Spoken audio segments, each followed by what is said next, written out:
Can you see there's the kangaroo and the emu up there in chains? Yeah. No one is quite sure why. There are a couple of theories floating around, and the theory that most people think of is that this is the mother country keeping their thumb on the colony out here. But I have another theory, and it's quite a firm theory. Up there, there's a motto in Latin. Can you see there's words written up there? The little motto basically translates to "Thus mighty Etrua grew." Now, Etrua is the region in Italy where Tuscany is today. It's a very, very prosperous region. And this little motto had been given to Arthur Phillip, our first governor, when he came out here with the convicts. I guess the British were hoping that the colony would prosper. And in fact it did. It went on to do very well. And when this was designed, it's not a coat of arms, this is described as a badge. When this was designed for the centennial of the colony, 100 years of British rule here in the colony, they'd moved on to a different motto. They were using a different motto. So the fact that they've got that old motto up there and they've got the animals in chains suggests to me that they're thinking back to the infant beginnings of the colony. Now, another thing that I would like to draw your attention to is the kangaroo is looking over his shoulder. He's looking back at the royal coat of arms. He's paying his respect to the Queen. It would have been rude for him to turn his back on the Queen. Now, there is a lot of symbolism in this building. The Victorians loved all that symbolism. But I'm going to show you a photo of what the building actually looked like when it opened. And you'll see that it is different.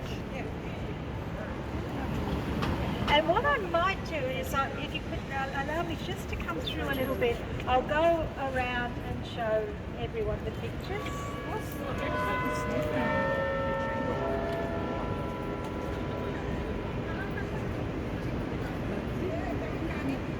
So I've already mentioned to you that they put an extra floor on the building. So it's not here in this picture. But they also added extra arches. Yeah, arches. Original are 3. And what they actually did is they carefully took this piece here down, this corner. They inserted 2 arches and then they put the corner piece up again, but further over. Wow. They're clever, those Victorians. The other thing that's different in this photo is the clock. Have a look at the clock in the photo. Oh, yes. Yes. The original clock sat close to the building. It sat flush on the building, and you could really only read it if you were here in Barrack Street. But this clock had another problem. It was a one-handed clock. Now, it's really difficult to read a one-handed clock. The one hand moves very, very slowly through the 12 hours, and there are tiny increments that you really have to work out for yourself what the time is. But back then, many people in the colony were illiterate, and they couldn't make heads nor tails of this strange clock.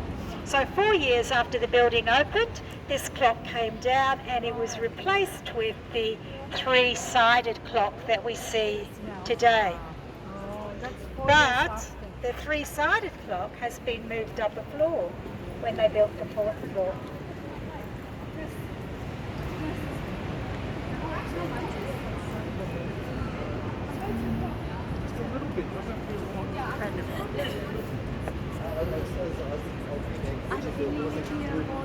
So we're going to go over now and look at the heads on the Martin Place site of the building. Oh no, we're going to have to wait again.